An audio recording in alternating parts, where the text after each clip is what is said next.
A morning devotion from Oil and Wine.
God in His kindness has once again gathered us with this intention that our lives may be changed and our lives may be set in the right direction. परमेश्वर ने अपनी असीम दया से हमें इसी लिए एकत्र करा है कि वो हमारे जीवनों का परिवर्तन करे और हमारे को सही दिशा की तरफ प्रेरित कर दे। There are many things the Lord spoke to our hearts. और अभी तक परमेश्वर ने कई चीजों को हमारे मन से बोला है His appointed times. और अपने नियुक्त समय के अंदर, And He is working after the counsel of His own will. और वो अपने स्वयं की बुद्धि के अनुसार कार्य कर रहा है।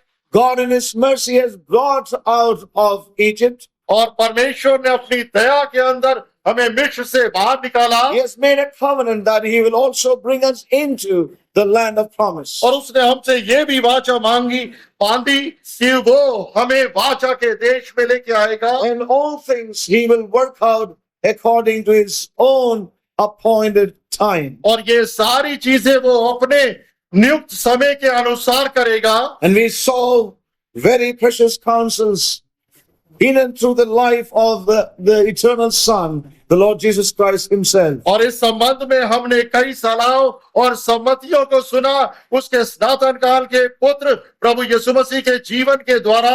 You know, and we see, as we heard, God is going to judge this world. और हमने ये भी सुना कि परमेश्वर इस संसार का न्याय The करेगा। day of the Lord is drawing nigh, प्रभु का दिन निकट आ रहा है and God will have His church to be His vessel and instrument to bring about His judgments. और परमेश्वर के पास उसकी कलीसिया एक यंत्र के रूप में होगी जो इस संसार के ऊपर उसका न्याय लाएगी। As we heard and also heard in the camp meetings in Bangalore, God would have His church to be His measuring rod to measure and judge this world. और जैसे हमने बैंगलोर सभाओं में भी सुना कि परमेश्वर के पास उसकी कलीसिया एक मापदंड के डंडे के समान होगी जो उसके न्याय को लेके आएगी। You know, it is so necessary that the Lord should take His church through His workings in this hour. और ये बहुत ही जरूरी है परमेश्वर के लिए कि वो अपनी कलीसिया को इस बनाने के कार्य से गुजारे। God has His appointments with the nations. परमेश्वर के पास इस राष्ट्रों को मिलने के लिए नियुक्त अवसर है। You know, God will meet with the powers of darkness face to face. और परमेश्वर अंधकार की शक्तियों से मुंह दर मुंह मिलेगा। But before God will do all these things, इससे पहले परमेश्वर ये सारी चीजें करे, God will arise in His own church. परमेश्वर उठ खड़ा होगा अपनी कलीसिया में। You know, we heard several precious counsels yesterday. और कल हमने कई इस संबंध में बहुमूल्य सम्मतियों को सुना। God is preparing His church in this hour. और परमेश्वर इस घड़ी में अपनी कलीसिया को तैयार So कर रहा as we है। heard, we must move in the spirit of truth that we would be there in time for God's purposes to be fulfilled in our lives. और हमारे से क्या अपेक्षा है कि हम सच्चाई की आत्मा के अंदर उठ खड़े हों और चले ताकि उस समय में हम वहां पर पहुंच जाएं। We heard many things. कई चीजों को हमने सुना From the book of Malachi, और मालाकी की पुस्तक से we saw from the book of Luke chapter 21, और हमने Luke chapter 21, और लूका 21 से भी हमने सुना many precious prophetic expressions about His end time church and what God would do in and through her. और कई अंतिम समय के भविष्यवाणी के अभिव्यक्त और क्या परमेश्वर अपनी कलीसिया के साथ कार्य करेगा। You know, so we see that the Lord wants to reveal His mind to us. और हमने ये भी देखा कि परमेश्वर चाहता है अपनी मनसा को हमारे ऊपर उड़ेलना He wants our eyes of understanding to be open. और वो चाहता है कि हमारे समझ की आंखें खुल जाए। He wants our heart to turn to the Lord that the veil may be taken away. और वो चाहता है कि हमारा मन परमेश्वर की तरफ मुड़ जाए ताकि हमारे ऊपर से वो आंखों से वो पर्दा हट जाए। So listen to God very carefully. इसलिए परमेश्वर को ध्यान पूर्वक सुने। We thank God for all that we heard this morning in the devotion. और हम परमेश्वर का धन्यवाद करते हैं कि आज सुबह के मनन में जो कुछ हमने And परमेश्वर it's my prayer that the Lord will continue to open our eyes. और ये मेरी प्रार्थना है कि परमेश्वर लगातार हमारी आंखों को खोलता रहे। You know, God will never change and alter what He has purposed in His heart. परमेश्वर ने जो कुछ अपने मन के अंदर ठाना है उसे वो बदलेगा नहीं, उसमें परिवर्तित नहीं करेगा, न छोटा बड़ा करेगा। He has covenanted with His people. क्योंकि उसने अपने लोगों के साथ वाचा बांधी है It's something He has purposed in Himself, और ये वो चीज है जो उसने अपने अंदर करने के लिए ठाना है and He has covenanted with His people. और उस चीज के लिए उसने अपने लोगों के साथ एक वाचा बांधी है। And as we have heard even before, और जैसे हमने पहले सुना है the new covenant एक नई वाचा is something He has he has signed in his own blood. जिसको उसने हस्ताक्षरित करा है अपने स्वयं के लहू से।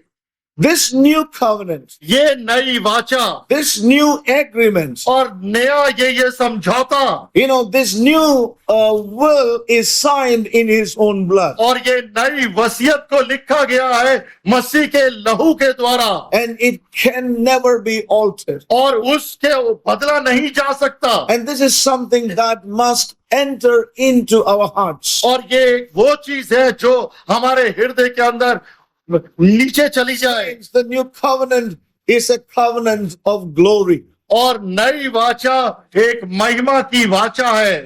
We should always remind ourselves. और हमें अक्सर अपने आप को इस विषय में स्मरण दिलाना है। The new covenant is a covenant of glory. और नई वाचा एक महिमा की वाचा है। We see the glorious appointments of men with God even in the Old Testament time. और पुराने नियम के अंदर हम देखते हैं महिमा से भरी हुई परमेश्वर के साथ भेंट करने के अवसर हमने पढ़े हुए हैं पुराने नियम में। We have seen many examples. और इस विषय में कई उदाहरणों को देखा है। God's glorious appointments परमेश्वर की महिमा से भरी हुई वहां पर भेंट with the Old Testament saints. पुराने नियम के भक्तों के साथ। And remember, God has his appointments with the new covenant saints as well. और परमेश्वर के पास नई वाचा नए नियम के अंदर भी अपने लोगों से मिलने के अवसर नियुक्त है। Many a time when we read about God's appointments with his people in the old covenant, कई बार जब हम पुराने नियम में पढ़ते हैं परमेश्वर की वाचा और उसके भेंट करने के अवसर पुराने भक्तों से, we many a time think this is something in the Old Testament time. और अक्सर हम इस बात को सोचते हैं और विचार आता है ये तो पुराने नियम की बातें हैं। It's for that dispensation. और ये उस युग के लोगों के लिए है।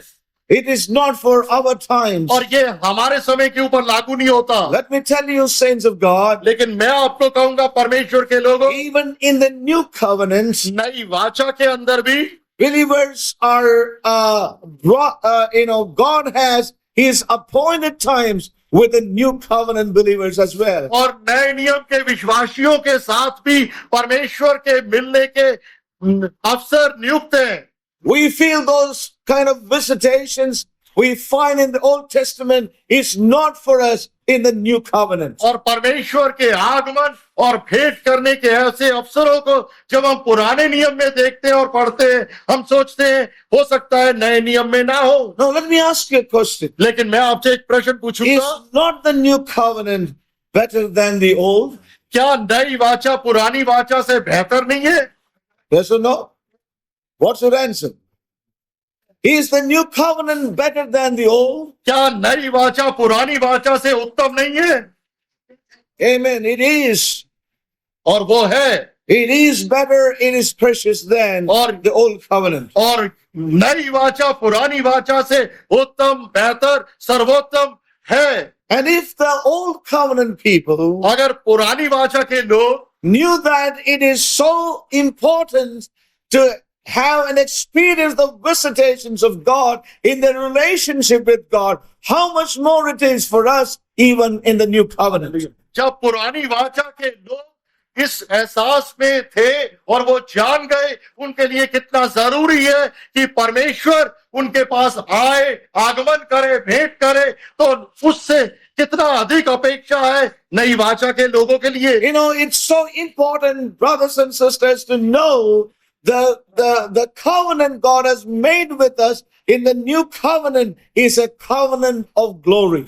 और ये बहुत जानना जरूरी है कि जो वाचा परमेश्वर ने नए नियम के अंदर अपने लोगों के साथ बनाई है वो महिमा की वाचा है। When Paul writes to the Hebrew believers, और जब संत पौलुस इब्रानी विश्वासियों को लिखता है, clearly Paul brings out that everything in the new covenant is better than what we read in the old covenant. कितने स्पष्ट रीति से वो इब्रानियों की पुस्तक में उल्लेख करता है कि हर एक चीज नए नियम की वाचा के अंदर उत्तम है, बेहतर है पुराने नियम से।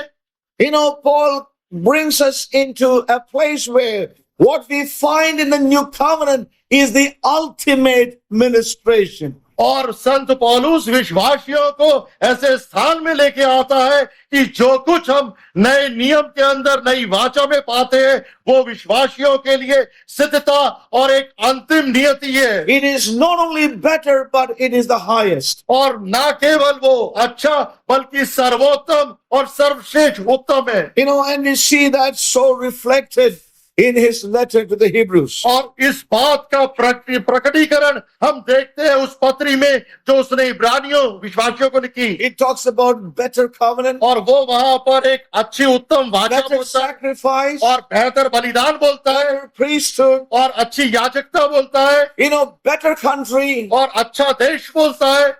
Everything is better in the new covenant. और नए वाचा के अंदर हर एक चीज को सर्वोत्तम रखा गया है। But we see today that excitement for God and the appointments of God, they are still not, in the hearts of God's people. लेकिन हम देखते हैं कि परमेश्वर के लोगों के मन के अंदर उसके प्रति जितनी गर्मजोशी उत्साह और लगन होनी चाहिए वो नहीं पाई जाती। And we see the Apostle Paul writing to the Galatians, he brings all these heroes of faith, and then he concludes that having things yet better for us. और वहां पर वो सारे विश्वास के योद्धाओं शूरवीरों का वर्णन करने के बाद कहता है कि हमारे लिए और भी उत्तम चीजें परमेश्वर ने रखी है। Having all these promises, they could not end the reign because they are promises for us. और वो वहां पर ये भी बोलता है कि ये सारे वायदों को पार होते हुए भी वो उनमें प्रवेश नहीं कर सके क्योंकि ये सारी चीजें नए नियम की नई वाचा के लोगों के लिए रखी थी परमेश्वर So, ने। my brothers and sisters, our spiritual eyes need to be enlightened. और प्रिय भाई बहनों हमारी आत्मिक आंखें ज्योति में होने की जरूरत है। How much our eyes ought to be enlightened to what God has called us in the new covenant. कितना अधिक हमारी आंखें खुल जानी चाहिए, ज्योति में होनी जानी चाहिए ये देखने के लिए कि मसीह यीशु में परमेश्वर ने हमें किस चीज के लिए बुलाया है। Today in the evangelical world, और आज एक प्रचारक मसीहत के अंदर in the Pentecostal and charismatic realm, और पेंटिकॉस्टल और कैरिस्मेटिक जो वहां पर समाज है, we see that everything is limited to some foundations alone. हर एक चीज वहां पर हम देखेंगे सीमित कर दिया गया है एक बुनियादी कार्य के ऊपर। Salvation is to go to heaven. और उद्धार का मतलब स्वर्ग जाना। We see that the light of God's eternal purpose is not there in the hearts of his people. और हम देखते हैं कि परमेश्वर के उद्देश्य की सनातन काल का प्रकाश उनके जीवन में नहीं है। Now may God apprehend our lives and let his light enter into our hearts. और मेरी प्रार्थना है कि परमेश्वर हमारे जीवनों को पकड़ ले और उसका ये प्रकाश हमारे हृदय पे उतर जाए। The new covenant is a covenant of glory. नई वाचा महिमा की वाचा है। And Paul says in the book of 2 Corinthians, और संत पौलुस उत्साहित करता है दूसरे करंथियंस की we पुस्तक में। know that scripture. और हम वचनों को जानते We हैं will turn to that. और उस तरफ मुड़ेंगे। 2 Corinthians, दूसरा करंथियन। as we heard, what we need is not a head knowledge. और जो हमने सुना हमें समझ नहीं चाहिए। What we need is not a head knowledge and mental agreement. और हमें मस्तिष्क की समझ या उसके ऊपर एक होना नहीं चाहिए। What we need in our lives is a heart knowledge that the spiritual eyes may be open. हमारे जीवन में किस चीज की आवश्यकता है? हमारे हृदय का ज्ञान और हमारा खुलापन ताकि हम उसमें जुड़ जाएं। 2 Corinthians chapter 3, दूसरा करंथियन तीसरा अध्याय verse 7. 7वां वचन। This is what Paul says और संत पौलुस ये कहता है to these believers in Corinth इन विश्वासियों को जो करंथ महानगर में रहते थे, who are not able to yet understand the purpose of their salvation. जो अभी तक इस बात को समझ नहीं पाए थे कि उनके उद्धार का उद्देश्य क्या है। They are languishing in the realm of carnality. और वो शारीरिकता के अंदर ही वहां पर सूख रहे थे। Born again, baptized and spirit filled in their lives. और नया जन्म पाए हुए पानी का बपतिस्मा, पवित्र आत्मा का बपतिस्मा उन्होंने लिया था। And have the gifts of the Spirit. और आत्मा के वरदान थे उनके पास। Gathered together as a company of saints in Corinth. और कोरिन्थ नगर के अंदर विश्वासियों के समूह के अंदर वो एकत्र होते थे। And yet Paul says to them, और फिर भी संत पौलुस को उनको ये कहना you पड़ा, haven't yet apprehended unto what the Lord has saved you and apprehended you for. तुमने अभी तक परमेश्वर को वैसे नहीं पकड़ा जिस उद्देश्य के लिए परमेश्वर ने तुम्हें बचाया और पकड़ा है। You are in such a level that I cannot even tell you about these things. तुम अभी तक इतने निम्न स्तर पे हो, यहाँ तक कि मैं तुम्हें इस विषय में कुछ बोल भी नहीं सकता। My dear brothers and sisters, मेरे प्रिय भाई और बहनों, we also can be found in that realm ourselves. और हम भी अपने जीवन में उस निम्न स्तर पर पाए जा सकते हैं। Even being part of this body, यद्यपि इस कलीसिया का भाग होते हुए भी if our heart is not open, अगर हम it's not a heart knowledge, we also may languish in that realm. अगर हमारा मन नहीं खुला है और मन की ज्ञान या समझ नहीं है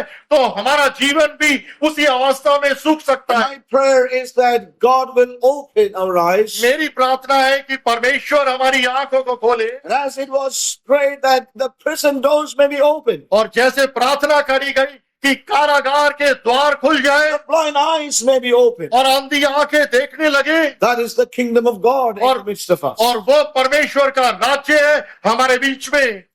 Paul says in 2 Corinthians chapter 3 and verse 7, और दूसरा कुरिन्थियन 3 अध्याय 7वां and वचन, listen carefully. ध्यान पूर्वक सुने। But of the ministration of death, written and engraven in stones, was glorious, so that the children of Israel could not steadfastly behold the face of Moses for the glory of his countenance, which glory was to be done away. यदि मृत्यु की वह वाचा जिसके अक्षर पत्रों पर खोदे गए थे, यहाँ तक कि तेजोमयी हुई कि मूसा के मुंह के तेज के कारण जो घटता भी जाता था, इस्राएली उसके मुख पर दृष्टि नहीं कर सकते थे। Which glory was to be done away? वो महिमा जो कि घटती चली जाती थी, Which glory was to be done away? वो महिमा जो कि धूमिल हो रही थी। Verse 8, 8वां वचन, how shall not the ministration of the Spirit be rather glorious? Hallelujah. तो आत्मा की हालेलुया। वाचा भी तेजों में क्यों ना होगी? How shall not the ministration of the Spirit be rather glorious? तो आत्मा की वाचा और भी तेजों में क्यों ना होगी? How much more? कितनी अधिक वो महिमा से भरी हुई होगी। Remember, brothers and sisters, your calling in Christ Jesus. याद रखें प्रिय भाई और बहनों, अपनी बुलाहट को जो मसीह यीशु में है। He says it's something far more glorious. और संत पौलुस कहता है ये बहुत अधिक महिमावान है। It is far more better and higher. There's a man